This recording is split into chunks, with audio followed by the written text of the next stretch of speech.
Ladies and gentlemen, the next instalment of the Quantum Leap business show going around the world 24 hours non-stop. It's my absolute pleasure today to have the former MD and CEO of Rio Tinto, one of the world's biggest mining companies, one of the world's biggest companies, Barry Cusack. Welcome to the program. Thank you, John. I must correct it though. I wasn't Managing Director of Rio Tinto. I was Managing Director of Rio Tinto Australia. Okay. All right. Okay. So just a little $1 billion company. Barry, we've known each other for over 40 years. Would you believe? Time gets away. What's changed in doing business globally? I know a lot of things have, but what's changed in that period? I think the biggest change, of course, is associated with technology. You know, the availability of data, the tools of analysis, the ease of communication, and of course, instancy of communication, both internal and external. I think the speed of everything has happened so quickly in real time that it places a different emphasis on the way you do business. It doesn't change the fundamentals of the business, of how you do business, but it changes the way in which you do it. I think the second change I've seen is much greater international competitiveness.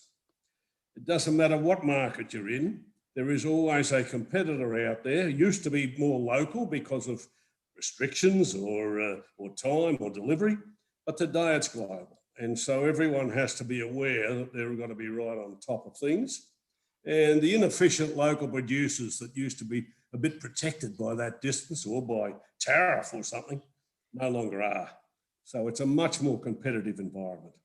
Yes, and we're noticing that too, having completed Brexit here in the UK, and we're reaching out. I noticed that we've just done a deal with Australia and the APAC community. So doing business globally has never been easier. No, that's true, although we still face some issues, as you would see, between Australia and China at the minute. Yes, I think they're fairly well documented, Barry.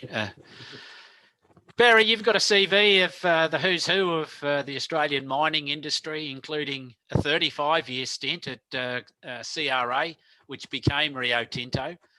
Rio Tinto is the third largest mining company in the world, with revenues of about 40 billion and shareholder value of 350 billion. Are there any similarities between running a $1 billion company and its size and associated and a very small business? Well, the fundamentals of business are much the same. You've got to know what your market is. You've got to know what your product is or where it sits in that market and how you can enhance your position against your competitors. No different for a huge business such as, say, Hammersley with iron ore, or selling, my son selling foil to the local printers. You've really got to understand the fundamentals of that. I think the second thing is you've got to understand what your leverage is in terms of what is the real advantage you enjoy? Is it cost? Is it reliability of delivery? Is it the quality of your product? These are fundamentals. They're the same in big business and small business. It's just the way in which you manage internally that's so different between large and small because, again, you've got to know in a very large company, today it's too easy to sit at the desk with all the information coming to you. And I'll come back to this perhaps when we talk a bit further, but you've got to make sure you understand how your company is operating because you're not in a big company, you're not connecting with all the customers, but many other people are representing you. You've got to make sure that they're representing what you want them to be doing. And I think the advantage of a small company is you get all this, you are in direct contact with so much more. And so you can more quickly adjust and change things. Interesting. And I'm sure a lot of people will resonate with those thoughts. Barry, what keeps your hand in at the moment? You've been on doing some stuff with boards and stuff like that, but knowing you for all these years and many people like you, a lot of people who retire cold turkey and there are a few people out there going to be exiting their businesses in the next few years. They struggle, particularly mentally, and the fact that you're not at the cut and thrust. What are your thoughts on retirement and still working as you do? Well, I'm not still working. I don't regard it as work. I just regard it as life. Yes, I had over 35 years in executive duties. But then when I retired from Rio Tinto, I decided I would take on non-executive roles. I tried to take on positions such as chairman of one company, head of a major committee of another, and just the director of a third, and try to pick industries, and of course you can't have conflicts, so pick industries that are in different fields. So that was a great interest, and again, I was learning through all that and enjoying it. And gradually over the years, I've wound that back, those directorships, until finally giving them up only a few years ago. So that was another career, if you like, a different sort of career in non-executive roles. Since then, I still keep in contact with a lot of people. I am still a life member of the Chamber of Minerals and Energy and other associations, so that I get information of what's happening. And of course, you build an awful lot of friendships over the years that you can maintain. You can look back and be one of those grumpy old men and say, God, they're stuffing it all up. But it is nice to not be involved directly, but to be informed. And then, of course, occasionally someone rings me up and asks for a bit of advice. Now, I'll tell you one thing about advice. It's very easy to misinterpret. And I'll give you an example. Husband and wife, married for 10 years, having an honest heart-to-heart. And she says to him, there's two things about you really annoy me. You always pick your nose, and during intercourse, you've never allowed me on top. You're always on top. Why? He said, well, when I went to my father and said I was going to marry you, he said, oh, that's good, son, but make sure you keep your nose clean and don't stuff up. Absolutely. When you are giving advice, you've got to be very careful that it's understood in the right context. I think communication is a very important part of everything, life and business. Yes. Barry, as the world moves to a more greener tinge, if you know what I mean, what can the mining sector do to help? I know it's a fine balance between economic wellness, the planet, jobs, everything else that goes with it, and that must be a knife-edge balancing act. But what do you think, and as a person that's not in the mining industry any longer, where do you think they can take that? Well, I've been involved with this since the 60s, because it was around that time that this started to emerge. I was working in Broken Hill at the time, and Broken Hill was noted for its dust storms from the waste dumps, etc. And so we started a greening program there, which has been very successful. So we do disturb the environment. We do have impacts on water, atmosphere, everything.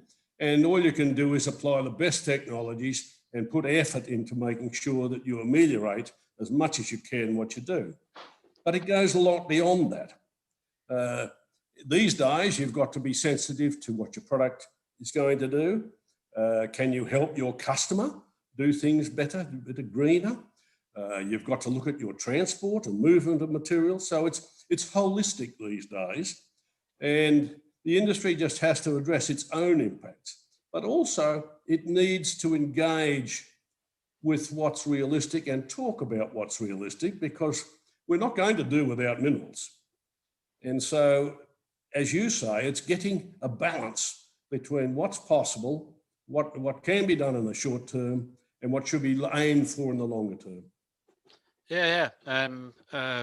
I fully agree, and I think as a global consciousness, the old ways of just no consequence are well gone. In fact, it's pretty topical at the moment and I know you're nothing to do with Rio at the moment, but it's a fairly topical thing with what's happening with the former current MD of the place. Can you share some at the outsider looking in thoughts on that? Yes, just as an observation, what happened was in Hammersley, they were mining a new area of ground. And in doing so, they blew up a couple of caves. Those caves had been important to the Aboriginal people that used to live in the area, and some still do. The geologists actually saw the caves, removed the artefacts and treated them well, but didn't recognise the true significance. So that when they damaged them through mining, the local Aboriginal people felt a great sense of loss. And it just shows that they weren't close enough to those people, although they tried to do the right thing.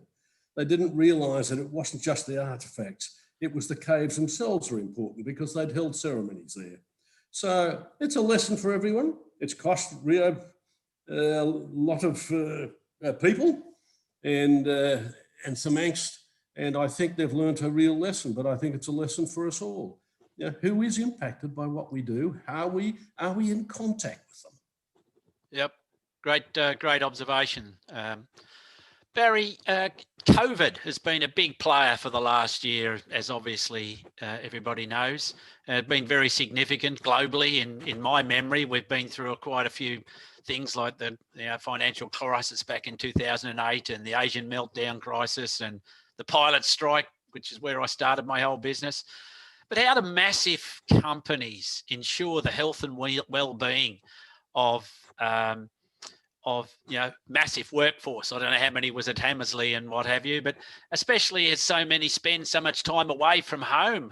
Already, I know my nephew has worked over in the mines, and they're away from home for weeks on end. And so, how do you big companies like that deal with mental wellness and whatnot for their staff and workforce? Well, I think there's the physical things you can do. You can change your rosters. And I know companies have lengthened their rosters so that people aren't flying in, flying out on a fortnightly basis, but maybe a monthly basis. And so they can go through quarantine and be cleared. People working from home where possible is another way of dealing with much of it. Automation has had a kick in the back and is moving faster because of it. But it has been a significant impact on so many businesses. I think less on the mining industry than on many others because of the way they work. But it is going to have a legacy of change. We're not going to get rid of this quickly. We have to rethink a lot of our ways of working. In other words, are we going to continue to allow people to work from home after the crisis stage has gone through? And what does that mean for our business? Because one of the things that worries me a bit is working from home, you are losing some of that, I think, very essential casual contact between employees that is so important to maintaining a culture. And I think there's some very wise people around the world sharing those thoughts. Barry, we met first through sport, and in fact, I think the last time we spent any time together was about 20 years ago at a day out at the old famous MCG. How important a role has sport been to you in business and generally from your observations? So not just sport, perhaps, but also connections through various mutual interests. Well, one of the things the mining industry is, a lot of it's done in more remote communities, and therefore sport and other social activities are a very important part of people's life and being able to work in a comfortable environment. And so for their mental well-being, sport is part of it. Sport has the added benefit, of course, of physical fitness and exercise, which is helpful for the brain. So from that fundamental, it's very important. Sport also, of course, if you come from Australia, is a big part of the focus. And so connecting with teams is seen to be good. And in bringing an association between your company and some sporting team or association often brings two-way benefits. So I think from that point of view, it's important.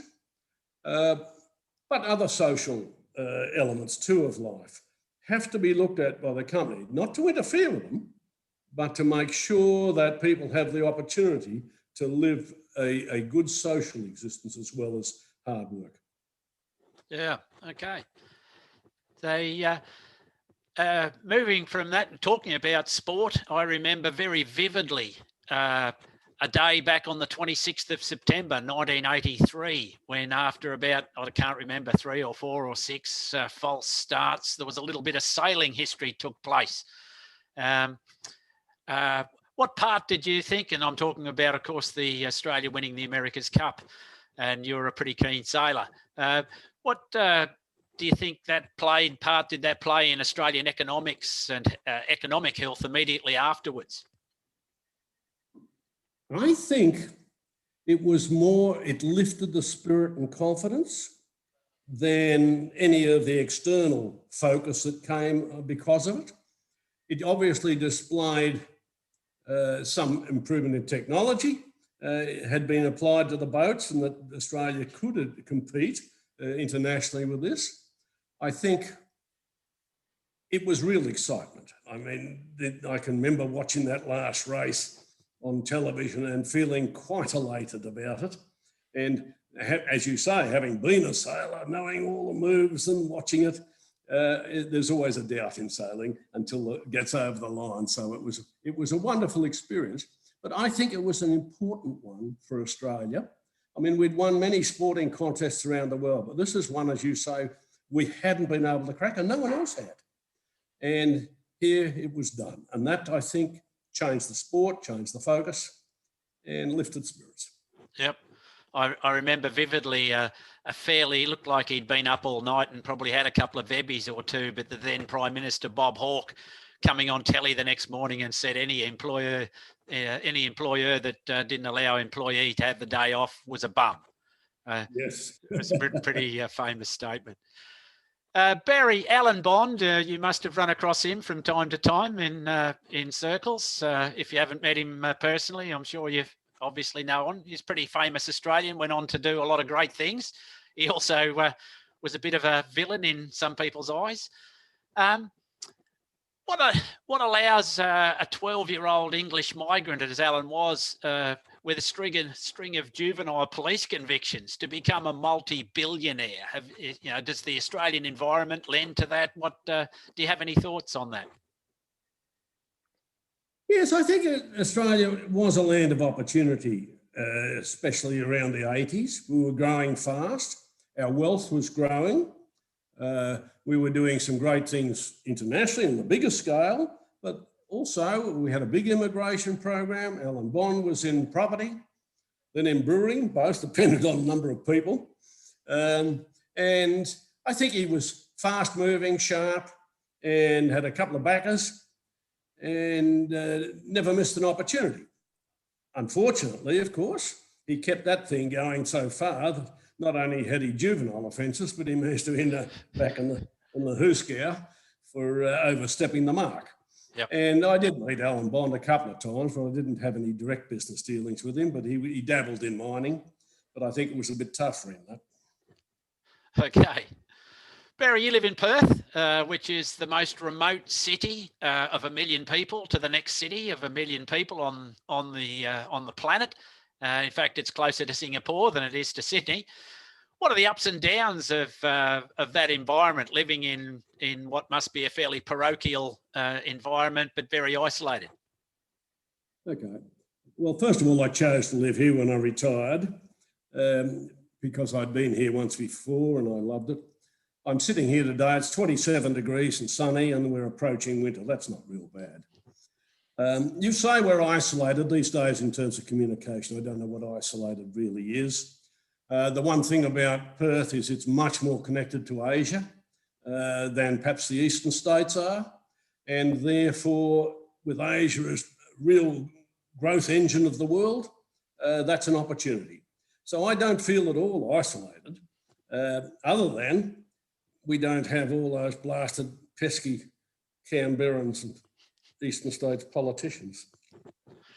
It's a very parochial nature, I know, and I know as we do business with other people, particularly China, Barry, and you know, there's a lot of people, or there's ups and downs of Chinese ownership in Australia and Chinese dominating the world in terms of moving stuff about, and COVID's brought that to the fore with, I think I read the other day, there was something like 1.5 million or 1.5 billion. It was a massive number of containers that are in the wrong destination at the moment. So they're over there when they should be over here. And what do you have any thoughts on that expansion as it goes on over time? Well, of course, we are having great difficulties at the minute between China and Australia, and I think the relationships are the worst in my living memory. It was triggered initially by Scott Morrison, our PM, saying he wanted an international inquiry into the origins of COVID. I think the Chinese really took exception for that, I suspect on two grounds. One is they didn't want a loss of face, they could handle it. Second is, I think there's a certain guilt complex about the origins of COVID, which they didn't want exposed.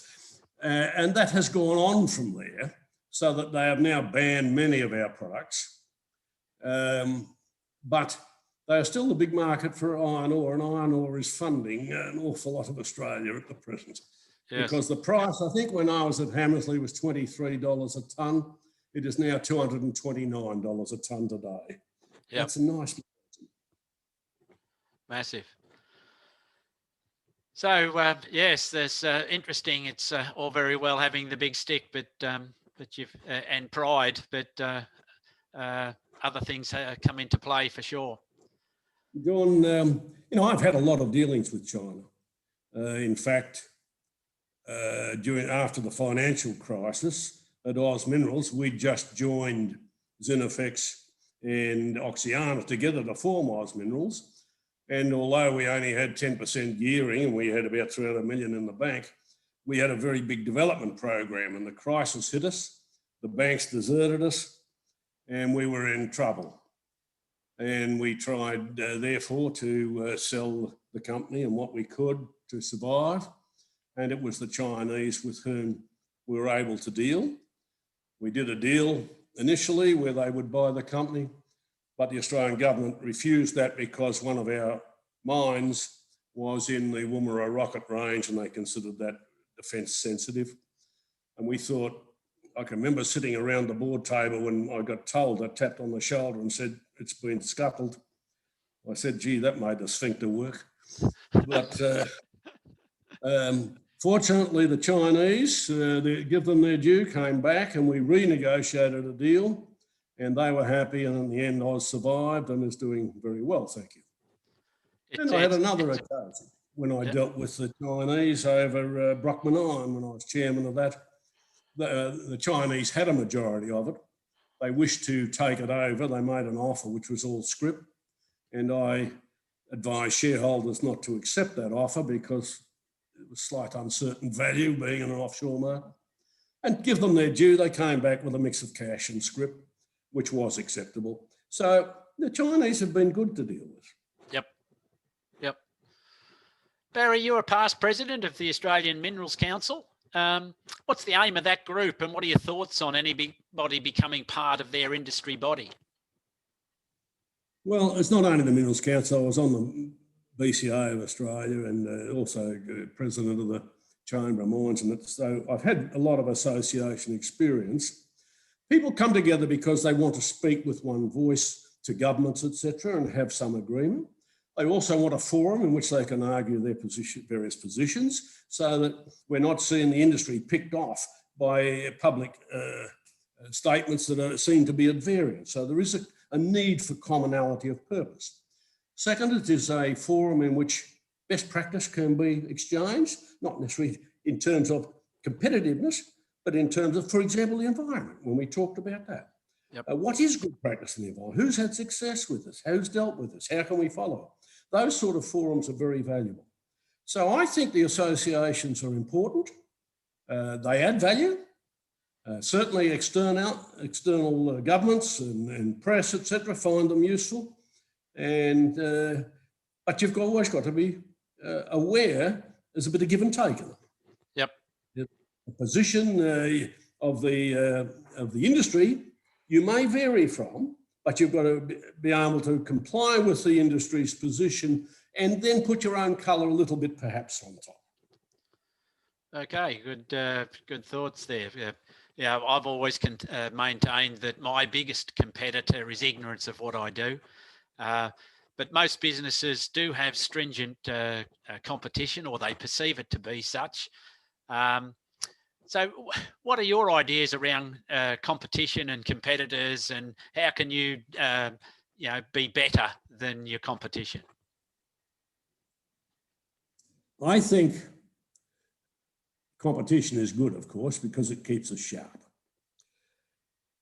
What you've got to know is what your customer sees that you offer and your competitor offers, and why he may prefer one of you. That's the first important thing. The second one is, having identified that, what can you do about it without him being easily able to follow it? Because if you can see your competitor doing something and it's easy to follow, there's no real advantage, and that doesn't last long. So what can you do to establish a long-term competitive advantage? You've really got to think about every element of your business, of the product quality, the reliability of service, the cost of doing it, and the quality of your people. There's no rocket science here, we all know it, but it's hard work, and it requires a lot of effort on the part of the CEO. This is a job the CEO must be engaged in. I think we had a very famous Prime Minister that once said that life wasn't meant to be easy, but that's interesting there. So Barry is a very high profile business person. How do you balance, or how did you balance life and work? And what would be your number one tip for anybody out there that's feverishly at work, very determined and whatnot, but you got to remember what's important to that's sitting at home as well? You said, how do you balance life and work? I didn't see it as two things. I just see it as a whole. I don't see it as competition. Work was a very big part of my life. I loved it. But it wasn't a competition between that and the rest of my life. There's always balance in these things. Yes, you've got to enjoy your job. If you don't, really think about what you're doing and what you might do. Second is, you've got to have a longer term perspective. I'm going to be doing this for how long? Where do I want to be in 20 years' time? How does this work out? Where do I want to put my efforts? But the best thing you can do, is pick yourself a damn good partner in life, because otherwise it can get difficult. Yeah, and I know Helen very well, and you've certainly achieved that one as a very young man, and did very well. Well, we've been together nearly 60 years. We have been together over 60 years now, and it's still working well, so that's good. Yeah, brilliant, and what a lovely story as well. Barry, you must have met some really interesting people over your career, and probably still that way. Who was, if you wouldn't mind sharing, who's the most interesting person that you've ever run into, had encounters with, or know, and why? What made them interesting in your mind? Yes, I think the most interesting and perhaps had influence on me was Sir Roderick Carnegie. He came out of McKinsey's to be chief executive of CRA, which was a different path than most of the previous who had grown up through the industry. He brought new ideas. He was very strongly Australian. He was very articulate, outspoken, if you like. Certainly had the ability to upset London occasionally, because he touted the Australian CRA against Rio Tinto. It cost him his position eventually. But I was head of planning and evaluation for CRA, and he was the chief executive, so I worked directly with him a fair bit. I don't think I ever went to him with an issue that I didn't come out of the meeting with new ideas and new perspective. He was sharp, thoughtful, and articulate. And through that, he helped my thinking greatly. So I think that was an important part of my career. I'd come out of working in the mines, etc. Planning and evaluation was relatively new to me, whereas it had been his forte at McKinsey's. So he opened my eyes in a lot of directions, and I have a lot of respect for him. Very good. It must have been a pleasure working with someone like that. Barry, sadly, and I talk about this, why 50% of people in business survive despite their best efforts not to, and the other half fail. The sad statistic is that 50% of businesses will fail in their first year. And with a lot more people starting small businesses globally due to COVID and whatnot, if you were starting a small business today, what would be the number one priority that you'd put in place before you begin, and then perhaps during the first 12 months, if you were, I don't know, working with Dean, your son, on a very small business? Well, I think when you're starting a business, you've got to have, first of all, where do you want to go? Where do you want the business to go? So that's a measure you see where you're straying from the line. But you've really got to understand the risks. A lot of people go in and see the opportunities, and they spend less time looking at the potential risks. What could it be? Could it be a change in legislation? Could it be a change in the market? Could be a change in the financial sector? Could your bankers suddenly lose favour with you? And make sure that you understand these risks and the early warning signs so you can deal with them. Because, you know, so many people fail, but they're surprised they did because they didn't see it coming. Now, I can understand people who fail, and they're going to be failures. And, you know, if you saw it coming and couldn't fix it, well, okay, that's one thing. But to be surprised and caught off guard is unforgivable. Very wise words. Barry Cusack, it's been our absolute pleasure to have you on the show today, and it's been great to catch up. And I really thank you for the insights that you've shared with us and the time that you've given up to help some of these business owners globally, maybe inspire them into some thought-provoking activity. Barry Cusack, thank you very much for being a guest on the show today. Thank you, John. Keep well.